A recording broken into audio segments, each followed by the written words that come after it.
नमस्कार मित्रहरू, आज पनि फेरि म एउटा नयाँ भिडियो लिएर तपाईहरु सामु उपस्थित भइसकेको छु। आज म हजुरलाई एउटा यस्तो सस्तो जग्गा देखाउँदै छु। चांगुनारायण नगरपालिका वडा नम्बर 4 स्थित एउटा एकदम सस्तो, जम्मा 1 आनाको मूल्यमा चाहिँ म 3 आना जग्गा तपाईहरुलाई चाहिँ लिएर आउँदै छु। धैर्य गर्नुहोस्, एकछिन प्रतीक्षा गर्नुहोस्। म जग्गालाई तपाईको डिटेलली सबै सम्पूर्ण जानकारी तपाईको यो भिडियो मार्फत तपाईलाई सम्प्रेषण गर्नेछु। प्रतीक्षा गर्नुहोस् है। यो बाटो चाहिँ चांगुनारायण नगरपालिका को वडा कार्यालय वडा नम्बर 4 को वडा कार्यालय जाने बाटो हो। यो पाण्डव रिसोर्ट, यो रिसोर्टमा कुखुरादेखि लिएर हरेक किसिमको जनावर पंक्षीहरु पनि पाल्नु भएको छ। यो बाटो चाहिँ चांगुनारायण वडा नम्बर 4 जाने बाटो है। यो बाटो चाहिँ तपाईको भन्नुहुन्छ भने नेपाल इन्जिनियरिङ कलेज या मूलपानी चौर बाट आउने बाटो। यो बाटो ठुलो बाटो। अब हामीले देखाउन लागेको जग्गा चाहिँ यतातर्फ, यो बाटोतर्फ। हाम्रो राजेन्द्र जी हाई गर्नुहोस्। हाई हजुर, हाई हाई। राजेन्द्र जी र म भएर चाहिँ यहाँ जग्गा देखाउँदै छौं।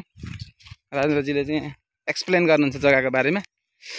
यो बाटो हुँदै हामी जान्छौं। तपाईहरुलाई यो जग्गा चाहिँ 1 आनाको मूल्यमा 3 आना जग्गा चाहिँ तपाईहरुलाई चाहिँ हामी दिँदै छौं। अब तपाईहरुको इच्छा हो लिने नलिने, हामीले चाहिँ तपाईहरुलाई चाहिँ दियौं 1 आनाको रेटमा 3 आना जग्गा। जग्गाको कुरा गर्नुहुन्छ भने यो जग्गा चाहिँ तपाईको यसको मोडा चाहिँ पूर्व फर्केको मोडा छ। यसको क्षेत्रफल 3 आना। हाम्रो यसको सिमाना ठ्याक्कै हामीले यहाँ राजेन्द्र जीलाई देख्दै छौं। राजेन्द्र जी हिँडिरहेको यो चाहिँ सिमेन्टेड वाल हो। सिमेन्टेड वालको यो वरिपरि यतापट्टि चाहिँ अलिकति भत्किएको छ। यतातिर चाहिँ बाटो चाहिँ यहाँबाट आयो, अलिकति यहाँ चाहिँ भत्कियो। यस्तो छ मित्रहरू। यो चाहिँ 1 आनाको मूल्यमा 3 आना जग्गा तुरुन्तै पास गरेर तुरुन्तै घर बनाएर बसिहाल्न मिल्ने जग्गा हो। अब यसरी यतापट्टि चाहिँ तपाईको यो उत्तरतर्फ चाहिँ तपाईको घर बनिसकेको छ। घर यहाँ बनाएर भर्खर यही साल घर बनाएर बसिसक्नु भएको छ। र तपाईको यहाँबाट हामीले यो उत्तरतर्फको घर भयो। यतातर्फ भनेको चांगुनारायण मन्दिर, यो देखिने पाण्डव रिसोर्ट, र तपाईको यो मोडा चाहिँ भयो तपाईको पूर्व मोडा। अब यो मोडा चाहिँ तपाईको पश्चिम मोडा है। अब हामीले यो दक्षिण मोडापट्टि चाहिँ फर्काउँदै छौं। दक्षिण मोडातिर चाहिँ के देखिन्छ भन्दाखेरि डाँची, थली है, यो जग्गाहरु चाहिँ देखिरहेको छ। तपाईको पारी तपाईले भ्यू चाहिँ एकदमै मज्जासँगले देखिराख्नु भएको छ। अलिकति बाँसघारीले गर्दा पुरा राम्रोसँग देखिएन। अब यतातिर हेर्नुहोस् है, घर सबै बनिसकेको छ है।